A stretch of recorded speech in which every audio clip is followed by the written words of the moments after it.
Praise the lord. దేవుడు ఈరోజు మనకి ఇస్తుంటున్న వాగ్దానాన్ని మనం గమనించినట్లయితే లూకా సువార్త 12వ అధ్యాయం 7వ వచనం, భయపడకుడి, మీరు అనేకమైన పిచ్చుకల కంటే శ్రేష్ఠులు కారా.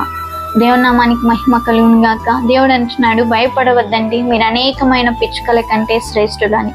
దేవుని బిడ్డ, ఏ విషయంలో నువ్వు భయపడుతున్నావు? ఈ దినము దేవుడు నీతో సూటిగా మాట్లాడుతున్నాడు. నీ యొక్క అనారోగ్యాన్ని బట్టి నువ్వు భయపడుతున్నావా? డాక్టర్లు నీకు చెప్పిన మాటను బట్టి నువ్వు భయపడుతున్నావా? నీ యొక్క ఆర్థిక సమస్యలను బట్టి భయపడుతున్నావా? వేటిని గురించి నువ్వు భయపడనక్కర్లేదు, నువ్వు చింతపడనక్కర్లేదు. నువ్వు దేవుని దృష్టిలో శ్రేష్ఠుడవి, శ్రేష్ఠురాలివి అని దేవుడు సెలవిస్తుంటున్నాడు. దేవుడు నీకు చేయి పట్టుకుని నిన్ను నడిపించి ఆశీర్వదించేవాడుగా ఉంటున్నాడు. ఆ ప్రేమ గల తండ్రి, పరిశుద్ధుడైన దేవ, ఎంతమంది అయితే ఈ వాగ్దానాన్ని వీక్షించారో ప్రతి ఒక్కరిని దీవించండి. ఈ వాగ్దానాన్ని ప్రతి ఒక్కరి ఎడల నెరవేర్చి మీరే కృప చూపిస్తున్నామని నజరేయుడైన యేసు నామములో ప్రార్థించి అడిగి వేడుకుంటున్నాము తండ్రి.